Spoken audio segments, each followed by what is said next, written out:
I drank the Kool-Aid. Well, good. Did you like it? What flavor Oh, was it it? just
All right, let's sing about God's grace. Great is your faithfulness, oh God. You wrestle with the sinner's heart. You lead us by still waters unto mercy, unto mercy. And nothing can keep us apart.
God, you are great. You are awesome. We love you and just so appreciative of your grace.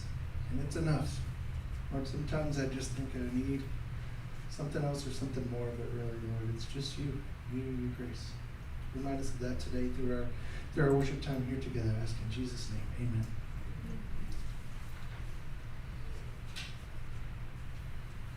Hey, Cora's got a birthday this week, huh? Happy birthday, Cora. She said thank you. You can hear it behind her. I didn't quite hear it, but yes. Yes, she'll be 11. Oh, right. Yes, I know. Man, that's crazy. 11. Yep. And my schedule says Trish has a birthday this week as well. I don't see Trish, but maybe she's watching online. And, good morning to all you watching online as well. Announcements for this week. It looks like just kind of standard stuff. Or youth group, anything specific about that to tell us? Nope, just the regular old 7 o'clock Wednesday night. Okay. Dad, you hanging on? Feels like I'm forgetting something. I can't think of anything right offhand. Okay. It feels like you're forgetting something. Like a baby should be coming. Yeah, Two babies actually, should be there's- here any minute. Yeah, we probably have 2 more birthdays this week. Allie and Abby both. I haven't heard that either of them have gone into labor, so as of this point, I think this is kind of the last week that either of them can go. Maybe they'll let them go a little longer, but yes, we'll have 2 more birthdays this week. So keep them in your prayers. Maybe that's all. Maybe that's it. Okay. I think that's just underlying everything, right? Yes. Yeah, that's, yeah. Okay, so let's do some more singing.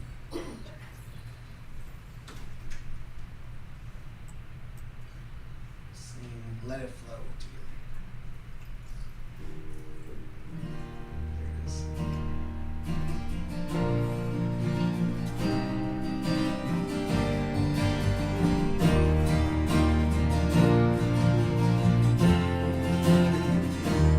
We have come to bring our praise to the one who changes hearts.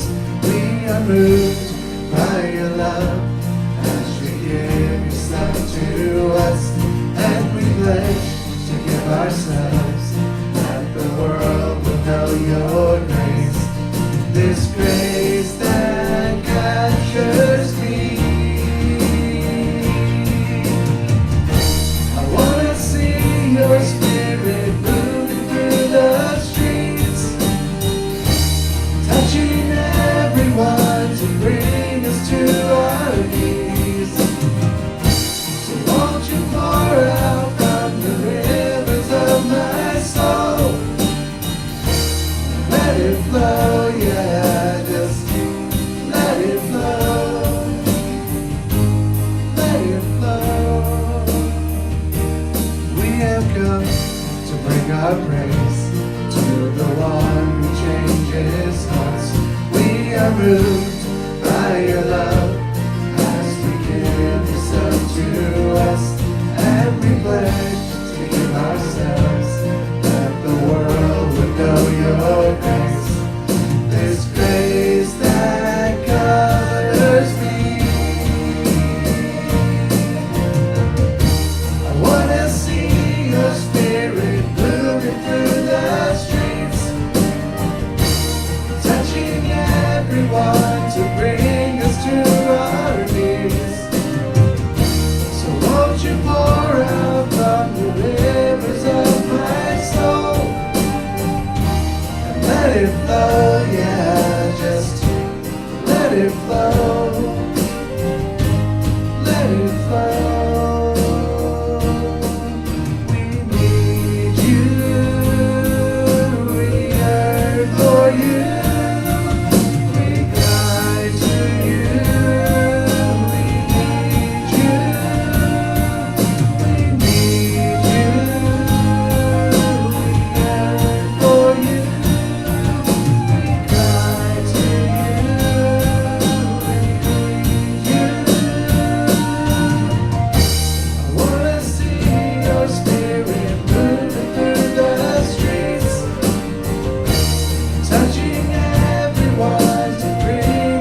And it kind of repeats itself, and so if you want to listen to the first time through of each pair and then sing the second one, if that's easier, that's just a little tip. You'll be able to catch up.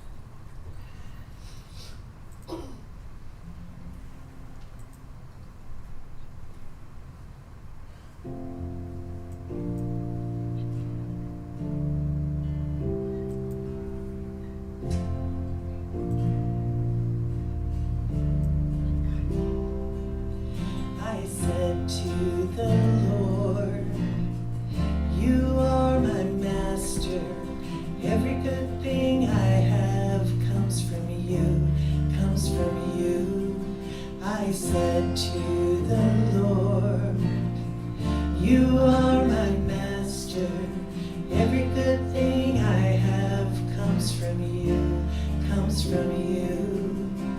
I know that the Lord is always with me. I will not be shaken, for He's with me.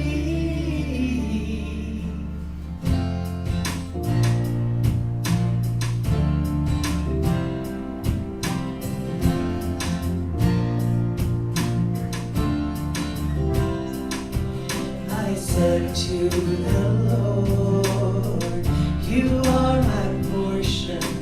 Every day and every night I rest easy, rest easy. I said to the Lord, you are my portion. Every day and every night I rest easy, rest easy. I know that the Lord is always with me. I will not be shaken, for He's with me. I know that the Lord is always with me. I will not be shaken, for He's with me.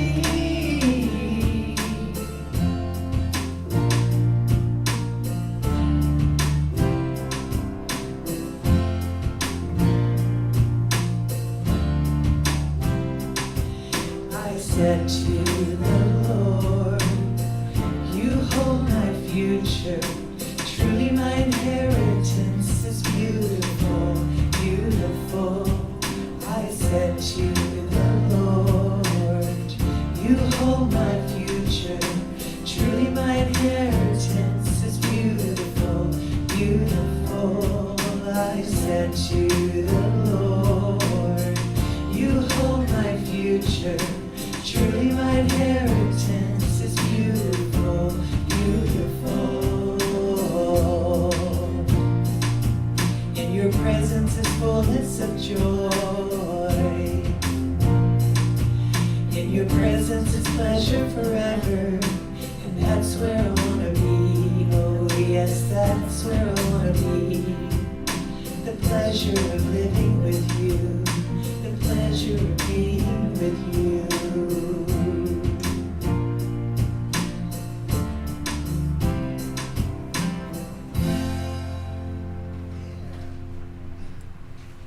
And who's that song by, Larry? It's a group called Poor Bishop Hooper. They have some good ones if you want to go find and listen to them. Yeah, and they have a lot of psalm songs on the internet too. Curtis said they have a lot of psalm songs.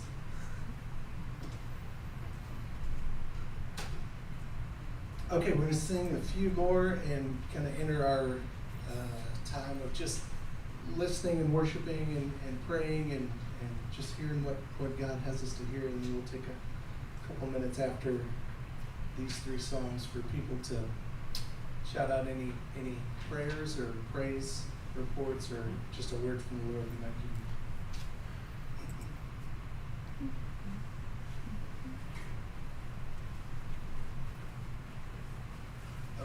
I got my songs in it where just give me a weird look. It's like, oh. Yeah. Is he worried?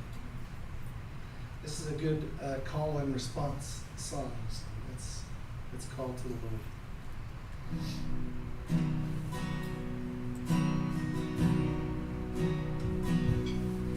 Do you feel the world is broken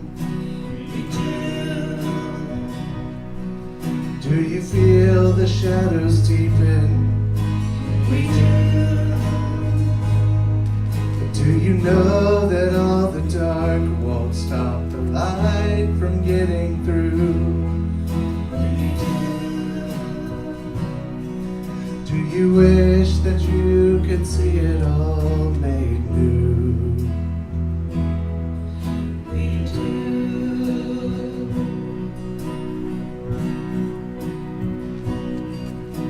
Is all creation groaning? Is a new creation coming?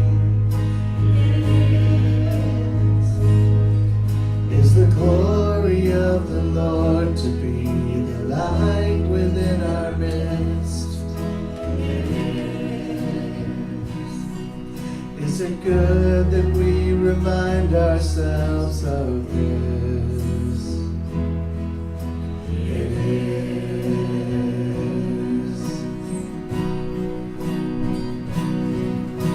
Is anyone worthy? Is anyone whole? Is anyone able to break the seal and open the scroll? The Lion of Judah, who conquered the grave. He is David's root and the Lamb who died to ransom the slave. Is he worthy? Is he worthy of all blessing and honor and glory? Is he worthy of this? He is.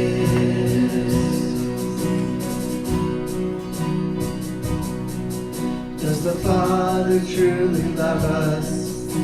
He does. Does the Spirit move among us? He does. And does Jesus, our Messiah, hold forever those he loves? He does. Does our God intend to dwell again with us? He does.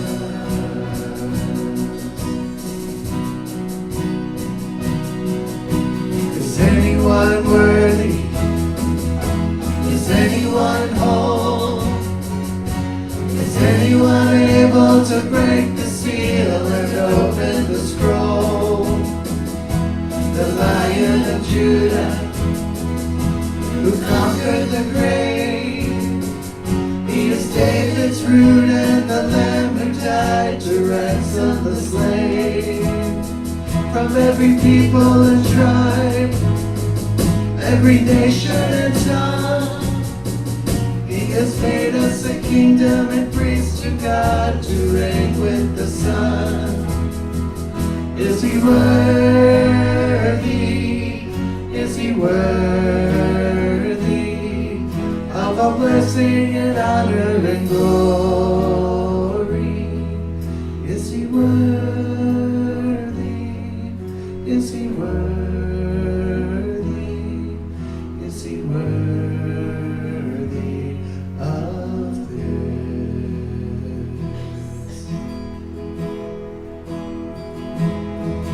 He is.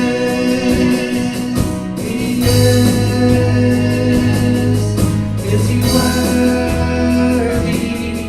Is he worthy? He is.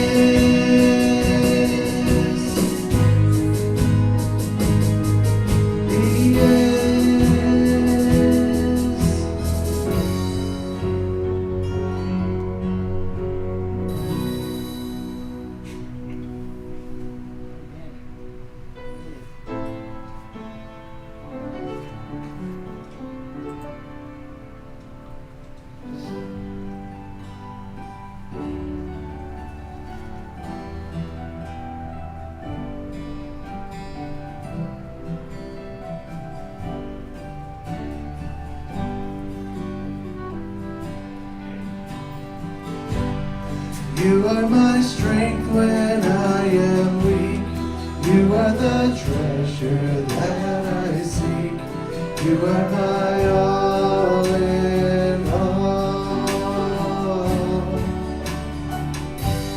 Seeking you as a precious jewel, Lord, to give up I'd be a fool. You are my all in all. Jesus, Lamb of God, worthy is your name. Jesus, Lamb of God, worthy is your name. Taking my sin, my cross, my shame, rising again, I'll bless your name. You are my all in all. When I fall down, you pick me up. When I run dry, you fill my cup. You are my all in all. Jesus, Lamb of God, worthy is your name. Jesus, Lamb of God, worthy is your name. It's your kindness that leads to repentance. It's your blood that brings forgiveness. It's your mercy that leads me here to your throne of grace.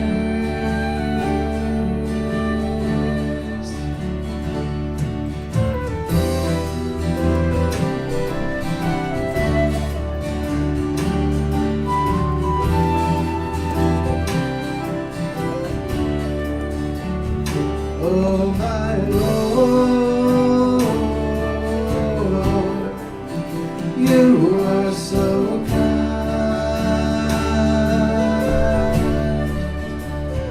Oh my Lord, you are so kind.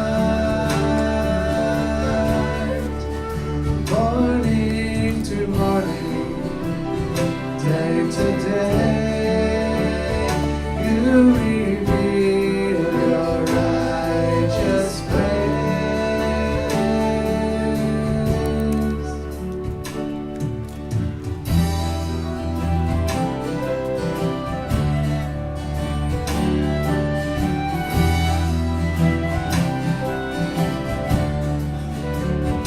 Oh my Lord, you are so kind.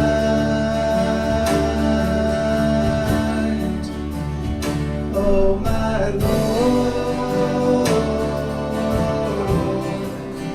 you are so kind.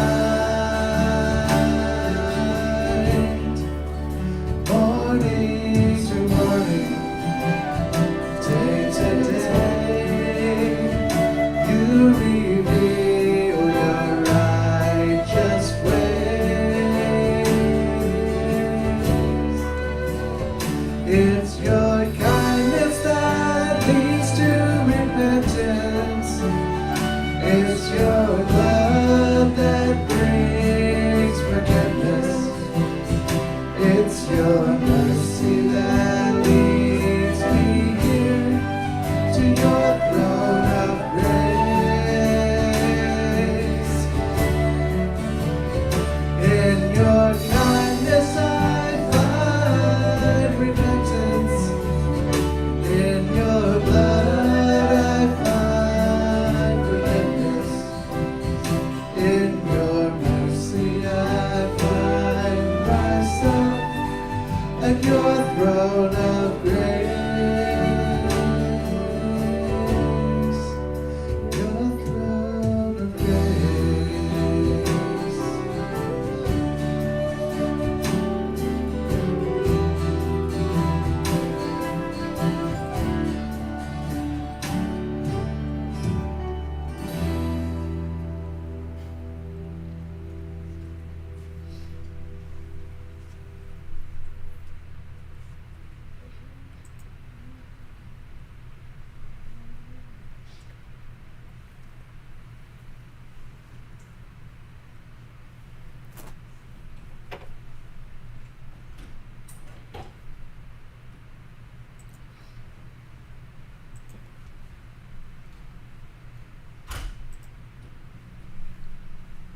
Dear Lord, we ask all these prayer requests, all these concerns on our hearts, from big to small, from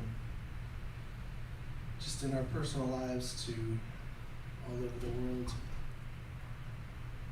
that you would just be near us, that you would be loving to your people, that you would bring about your healing and your will and all these events. Ask in Jesus' name, amen.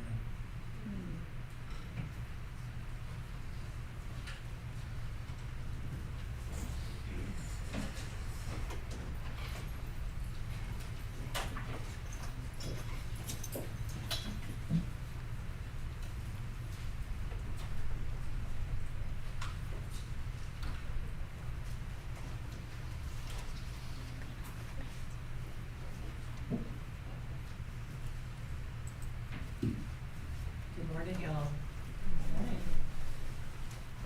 I feel like I'm sort of smiling inappropriately at times, but it's because I'm really glad to be back. I missed y'all. And wanted to thank you all for praying faithfully for my parents and for me. I know you were praying for me too. Dad has had a great first week at home. Came home last Sunday, and really has thrived being back home again. And the world is right for Mom again to have him home, and it helps me tremendously to see that he really is going to bounce back. So thank you all so much.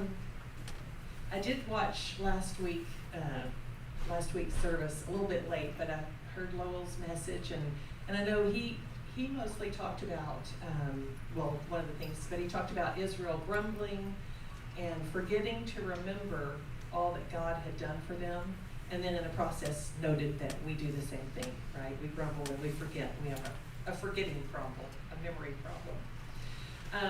So what I want to do this week, just kind of to catch myself up, is just walk us all the way through Deuteronomy, because last week we were reading up through, I think, chapter 15 or something, and then this coming week we'll be finishing Deuteronomy and just starting Joshua. So if you've got your Bible, go ahead and, there are parts where I'm going to read a lot, but a lot of it I just want us to kind of sum up and remember and see how it all ties together. Because in Deuteronomy, Moses is reminding Israel one more time for all generations to come of what the law is. And he's challenging them to commit themselves to obedience, and in so doing to choose life. The word Deuteronomy means second law, so he's giving it the second time. You know, all through from Exodus, Leviticus, Numbers, and now Deuteronomy, he's been going over the law as God gave it to him, and sometimes he's really, really detailed law, like do not mix these two fabrics together, and then other times they're really big, sweeping, overarching kinds of laws. But Deuteronomy means he's given it the second time, and you know there's a reason he had to give it a second time. You probably saw this in the beginning of Deuteronomy, but this is a completely different set of adults who are hearing it now, 40 years after the first time the law was given, or 38 years. But this is a completely different set of people, because all of their parents, their grandparents, their older siblings, everybody who was over the age of 20 at the time of the first one had died off by then, because God had said they would not enter the promised land. So these are young to middle-ish adults. It's a very young group of people now, my age and younger, so that's super young. But interestingly, even though all those people died off, if you look at the census numbers that they take, like they give the numbers at the very beginning, and then at the end of Numbers, the book, it's nearly the same number of people at the end as they're about to enter the promised land as there were when they came out of Egypt. So that's kind of cool. So if we start in Deuteronomy 1, we have really 4 chapters of Moses starting by reviewing all that had happened over these 40 years in the wilderness since they left Egypt. He even starts with what happened in Egypt. And he gives a basic plea throughout Deuteronomy 4. Now, Israel, hear the decrees and laws I'm about to teach you. Follow them so that you may live. That's why. Choose life. And so that you may go in and take possession of the land that the Lord is giving you. Don't add to what I command, don't subtract from it, but keep the commands of the Lord that your God gave you. Observe them carefully. And there's a reason for this too. Observe them carefully, for this will show your wisdom and your understanding to the nations, who will hear about all these decrees and say, surely this great nation is a wise and understanding people.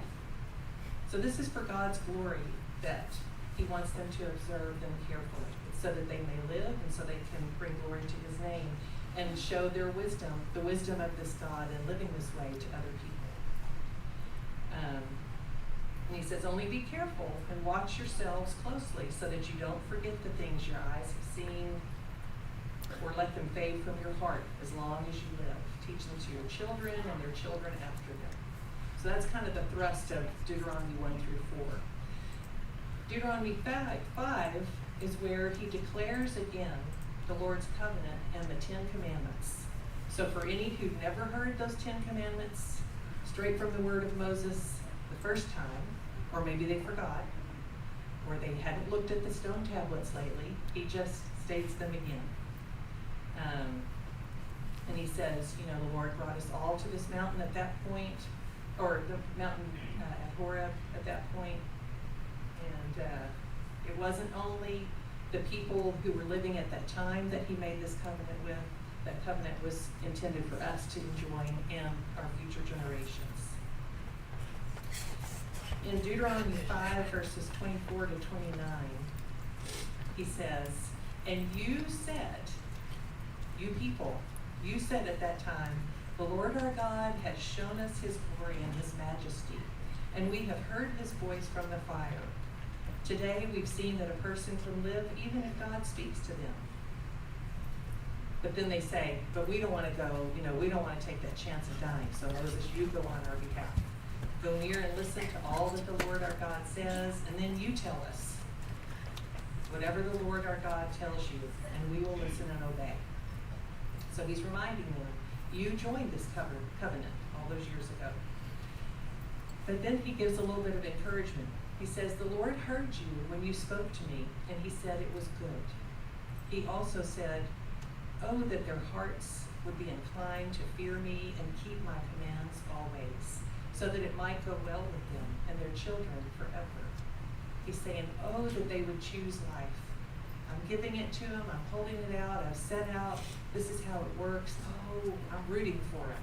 That's what I'm really hoping for. So that's nice to know. God really hopes that we will choose that life. So then Moses moves into reviewing the big picture of what God would do and what he wanted Israel to do, and he starts in Deuteronomy 6. That's where we have that Shema, the love the Lord your God with all your heart, soul, and strength. The Lord is one God. Bind this on your foreheads, tell your children as you're waking, as you're walking, all the time. Keep remembering this. In Deuteronomy, Moses says the Lord will drive out 7 larger and stronger nations before you. The Lord is going to be the one who's driving them out. Your job is you must destroy them totally. You know, this is the part that a lot of times people, I think Lowell even commented on it last time, people are really offended by it because it just seems so bloodthirsty and brutal. But the Lord, through Moses, is saying, okay, with these 7 nations, these are all the people who are in specifically the promised land where they're going to live. He's saying there should be no treaties with these people, no mercy, no intermarrying, no allowing your children to turn away from me and serve other gods, no coveting the gold and silver on their idols. Don't listen to them. They are not to be your people. He says in 7:22, the Lord your God will drive out these nations before you, little by little. Isn't that interesting? He'll drive them out little by little. You won't be allowed to eliminate them all at once, or the wild animals will multiply around you. It's because there were many more people living in those cities, those nations, so there was much more population to keep the animals at bay. So again, God is looking out for their protection. He wants to make sure they're not overrun with wild animals. Isn't that the way it works in our lives too? I mean, God is speaking specifically to the Israelites there, but there's a principle we can take from this, that when God starts having us drive out and totally destroy sin, wickedness in our own lives, He helps us do it little by little. I just think that's neat, kind of a nice parallel. So He says, I'm going to do all of this for you, and then why is it? Because you are a people holy to the Lord your God. That's why, not because you're good, but you are a people holy to the Lord your God. You're set apart. The Lord your God has chosen you out of all the peoples on the face of the earth to be His people, His treasured possession. He did not set His affection on you and choose you because you were more numerous than other peoples, because in fact you were the fewest of all peoples, but because the Lord loved you and kept the oath He swore to your fathers. For this reason He brought you out with a mighty hand and redeemed you from slavery. So why is the Lord going to do all this? Because it's His choice to do it. He wants us to choose life just like He chose life for us, or for Israel. When He gets to Deuteronomy 9, verses 4 through 6, it says, after the Lord your God has driven out these people, little by little by little, and now the nations are all gone. After He's done that, don't say to yourself, the Lord has brought me here to take possession of this land because of my righteousness. Don't say that. No, it is on account of the wickedness of these nations that the Lord is going to drive them out before you. So basically, don't try to fool yourselves. His gift to you is not because of your righteousness or your integrity, for you are a stiff-necked people. God knew everything about them. He knew exactly who they were, but He had chosen them, and in spite of themselves, He's going to help. And He's saying, Moses is basically like saying, remember the golden calf? That wasn't righteous. That was not showing integrity. Remember how you have rebelled against the Lord every single day since you've left Egypt? That's not righteousness. Remember how I had to beg the Lord not to kill you on the very day I brought these stone tablets down from the mountain? And remember at the beginning of our time in the wilderness, you refused to obey the Lord's command to go up and take the land He's been trying to give you. They could have avoided all these long years in the wilderness. He was ready to send them in 2 years into it, but they refused.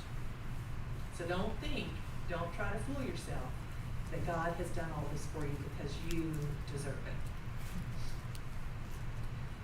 If we skip to Deuteronomy 10, verses 12 through 14, He says, and now, Israel, what does the Lord your God ask of you?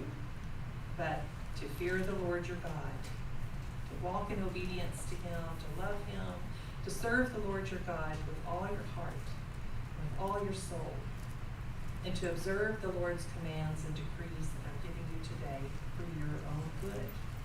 Choose life. In Deuteronomy 11, 2 through 7, He says, remember today that your children were not the ones who saw and experienced the discipline and the miracles and the wonders of the Lord in those early days. These young people, any of you younger than 40, weren't here. So it wasn't your children who saw all of this, so you have to tell them. You have to tell them about it repeatedly so that they can understand it and believe it. That's crucial. If we look through the Psalms, if we can see through the whole Bible into the New Testament, this is still being talked about. And it's right for us to talk about that. That's why we still teach our children today from a very early age about the plagues in Egypt and coming through the Red Sea. It's necessary for us to know it too. So finally, in Deuteronomy 12 through 26, it's a lot of chapters here, this is where Moses records the list of commands, decrees, laws, and statutes And again, because this is a review of things that have been covered before, I'm not gonna go through them specifically.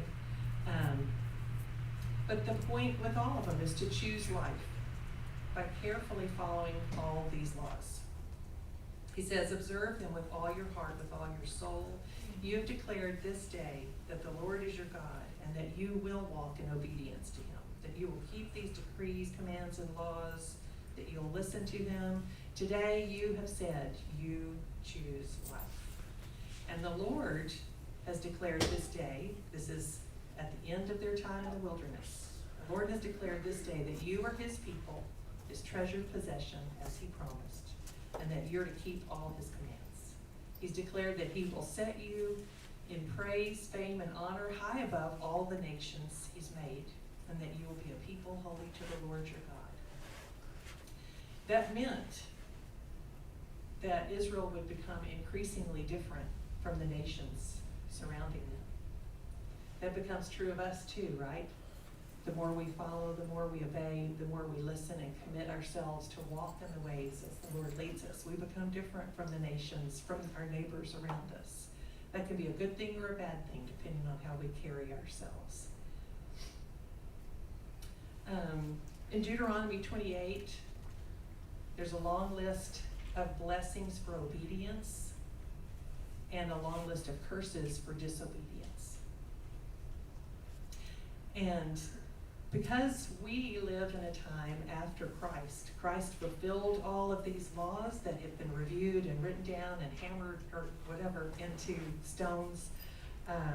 Christ fulfilled all of that. He lived it all perfectly. Not a single person since then has, right? We sang the song, is he worthy? Is anyone worthy to open the scroll? Because when we look around at one another, we know none of us are worthy. There was only one who is, and that's Jesus. So when we look at this list of blessings of obedience and curses for disobedience in Deuteronomy 28, we can be grateful that through Christ, these blessings are ours and these curses are not ours. Because that's the only way we escape those curses. But in Deuteronomy 30, this is where Moses he spells out this offer of life or death. And he's not specifically mentioning Jesus because they don't know of a person named Jesus. They certainly know the Lord, but they don't know that person. But he says, now what I'm commanding you today, I don't know where this starts. It's in 30 if anybody sees it. It's towards the middle to end. I accidentally took that reference off. Does anybody see it? In case you want to follow it. No? Okay. Maybe 11? 11, Deuteronomy 11, 30:11. But he says, now what I'm commanding you today is not too difficult for you or beyond your reach. It's not up in heaven so that you have to ask, who will ascend into heaven to get it and proclaim it to us so that we may obey it? Nor is it beyond the sea so that you have to ask, who will cross the sea to get it and proclaim it to us so we may obey it? No, the word is very near you. It is in your mouth and in your heart, so you may obey it. We know Jesus is the Word. Jesus was with them. Jesus, the Word, was very near them, in their mouths, in their hearts, so that they may obey it. We know who he is. We know his name. But it's that's the source of life. He says, see, I set before you today life and prosperity, death and destruction. For I command you today to love the Lord your God, to walk in obedience to him, and keep his commands, decrees, and laws. Then you will live and increase, and the Lord your God will bless you in the land you're entering to possess. But if your heart turns away and you're not obedient, and if you are drawn away to bow down to other gods and worship them, I declare to you this day that you will certainly be destroyed. You will not live long in the land you are crossing the Jordan to enter and possess. So let's stop for a minute and think. Again, in that time before Jesus, and we see it all throughout, we've seen it throughout these first 5 chapters, all falls short of the glory of God, and the wages of sin is death. We see it played out in concrete terms. For us, because of Jesus, if our hearts turn away and we're not obedient and we're drawn away to bow down to other gods and worship them, we can turn back to God, and through Jesus we're forgiven. But they had to play this out and walk very carefully. Could they all do it? Couldn't do it perfectly, could they? This day I call the heavens and the earth as witnesses against you that I have set before you life and death, blessings and curses. Now choose life, so that you and your children may live and you may love the Lord your God. Listen to his voice and hold fast to him. For the Lord is your life, and he will give you many years in the land he swore to give to your fathers. One other thing I would note about the difference between us today and Israel is we have Jesus in us, with us, we know him, we're forgiven, but we don't see him. They had had years of being able to see him, not in a human form, but they had the cloud, which was the fire at night, the cloud during the day. They saw a physical thing. He would come to the door of the tabernacle, cover the mountain, and speak from the cloud so that all could hear him. So they had a different form, but it wasn't a mystery. It wasn't something they had to guess and wonder about. They had the Lord that they could come to and follow.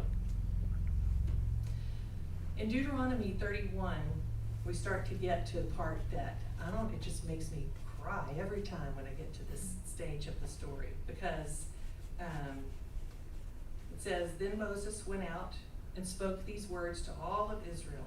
He says, I am now 120 years old, and I am no longer able to lead you. The Lord has said to me, you shall not cross the Jordan.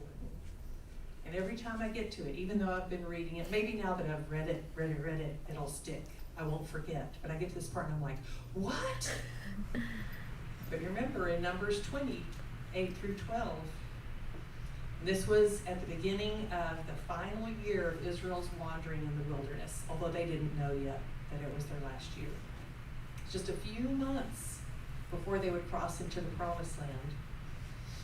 Just like all of the generations before them, these young people are once again confronting Moses about the lack of water. There's always something, right?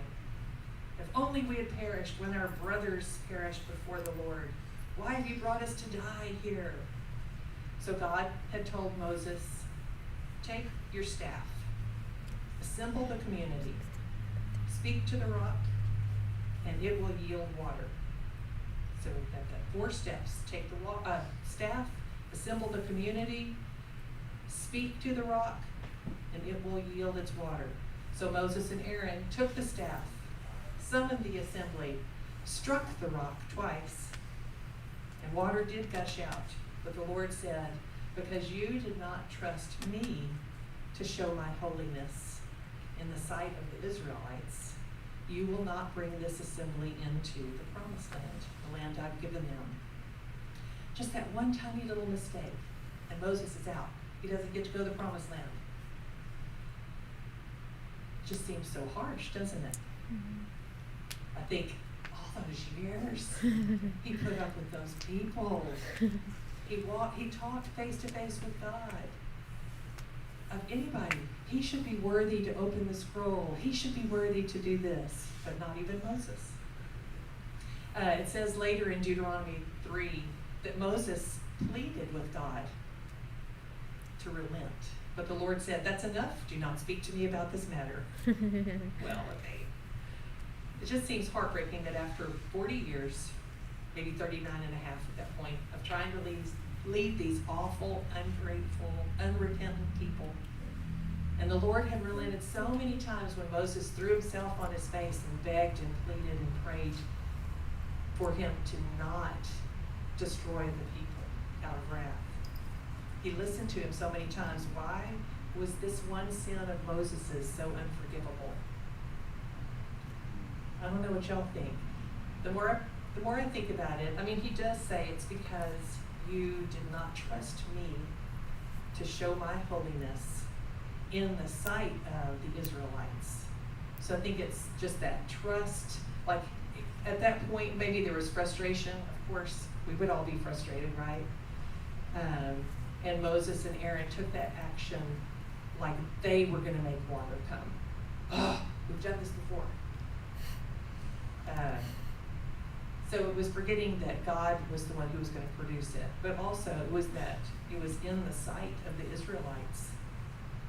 That's a pretty important thing. Moses and Aaron were held to a really high standard, as leaders are. So Moses says, I won't be crossing into the promised land. The Lord has said to me, you shall not cross the Jordan. The Lord your God himself will cross over ahead of you. He will destroy these nations before you, and you will take possession of their land. Joshua also will cross ahead of you, as the Lord said.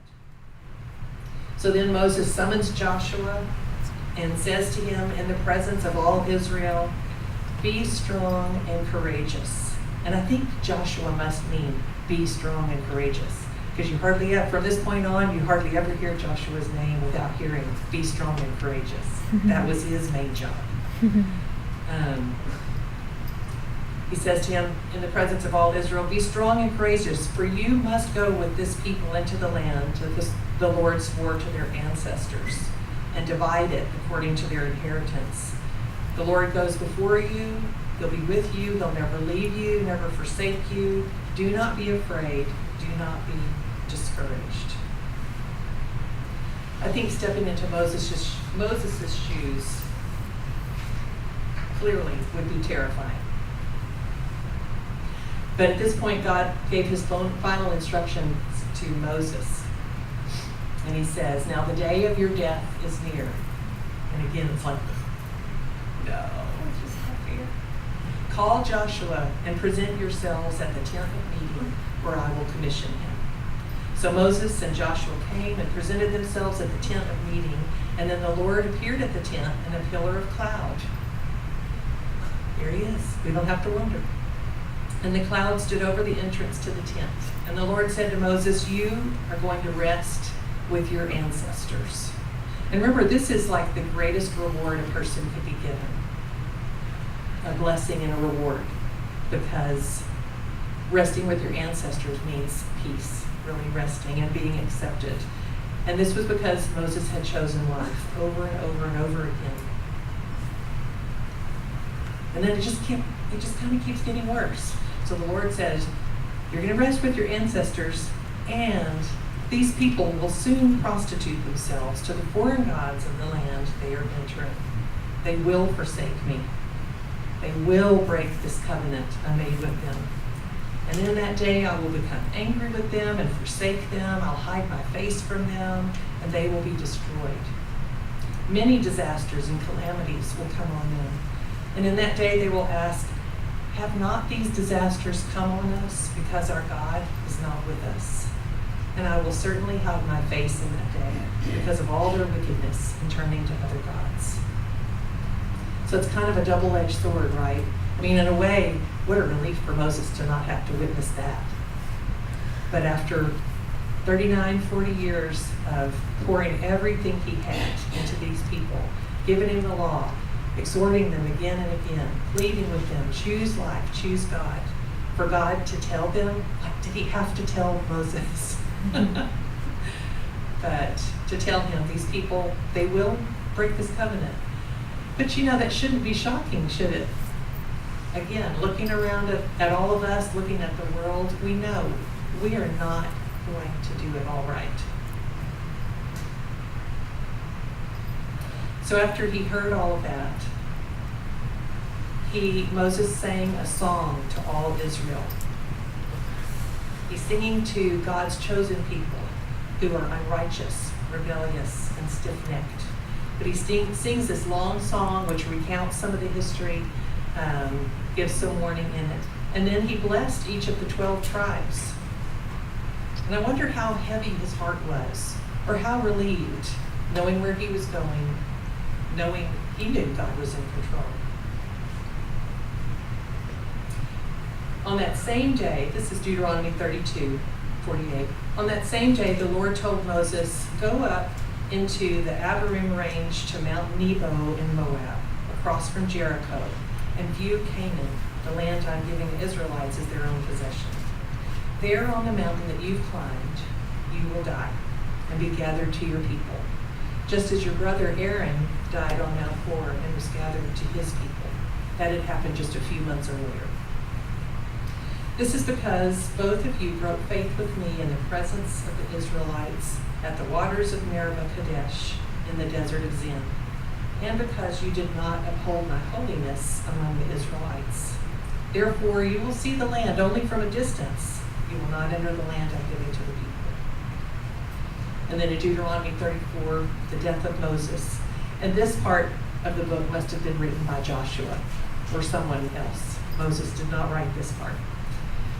Because it says, "Then Moses climbed Mount Nebo, and the Lord showed him the whole land. And he buried him in Moab. But to this day, no one knows where his grave is." So, if the Lord buried him, it's just interesting to think, how physically did that happen? So that his body was buried so well that no one could ever find his grave. Moses was 120 years old when he died, yet his eyes were not weak, nor his strength gone. The Israelites grieved for Moses in the plains of Moab for 30 days, until the time of weeping and mourning was over. And I just found myself kind of weeping and mourning over Moses a lot during this week's readings. Just thinking back at his start, his first 40 years he lived as an Egyptian. The second 40 years he lived as a Midianite shepherd. And then he was called in the last 40 years. Each phase of his life was tremendously different from all the others. Think back to his beginning of when God called him and how reluctant he was, how fearful, how he resisted and questioned and said, "Please send somebody else." And to think that over the years, what he did was become, for the people, really their Christ figure, even though he was not Christ and not perfect. It was an amazing life that we all benefit from today. So Joshua writes, "Now Joshua, son of Nun, was filled with the spirit of wisdom, because Moses had laid his hands on him. So the Israelites listened to him, to Joshua, and did what the Lord had commanded Moses. And since then, no prophet has risen in Israel like Moses, whom the Lord knew face to face, who did all those signs and wonders the Lord sent him to do in Egypt, to Pharaoh, to all the officials, to the whole land. For no one has ever shown the mighty power or performed the awesome deeds that Moses did in the sight of Israel." He was an important figure in our faith history. We go on then, we'll read a couple of chapters of Joshua just to get started, just to kind of, the anticipation is building up as Joshua steps in and is told again and again and again to be strong and courageous, and the actions that he takes. So we get right up to the very edge of the promised land by the end of this week. So it is a very moving part. And I think, like I said, God was really encouraging everyone to choose life. And this is the kind of life that really is God's kingdom on earth. It's right here and now. We've talked about that before. It's the kind of life that is much needed in these days of division, heartbreak, rage, chaos, and just sin. Some of the sin's been going on for generations, hundreds of years. We weren't here, but we live in the situation that was created and perpetuated by that. There are things that we have done ourselves, but the world needs this kingdom and this kind of life. And we all are facing our own choices day by day. Are we going to choose life and prosperity? Or are we going to choose death and destruction? It's that fate, that choice is in our hands. So one of the reasons I wanted to do that new song today was just to help us see the beauty and the peace of choosing that kind of life and living in that kind of kingdom. To know and to walk peacefully in the knowledge that He is our master, providing every good thing. He's our portion, helping us rest easy every night, every day and every night. That He holds our future and our inheritance is beautiful. And of course we can resist going into it. We can resist claiming that, just like the Israelites did. But why would we? Life in this kingdom is available also to every single person in our neighborhood, in our town, our county, our state, our nation, and the world. And once we are walking in it and living in it in peace and just total rest, how much easier that is to share with others, because we bring it with us wherever we go. So we want to hold it out to people, and we want to use our citizenship in this kingdom to look at situations that are going on and see how we, Lord, you're my master, you're my portion, you're my future. How do you want me to engage here and not just stay back comfortable in our little kingdom?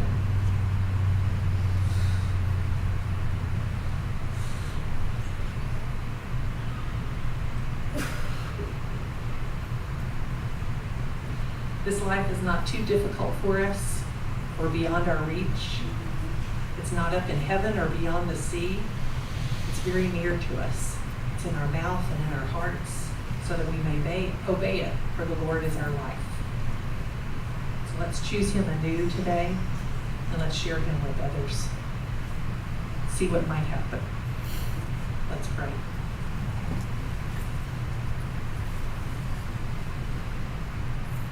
Lord, help us to be people of deep, deep peace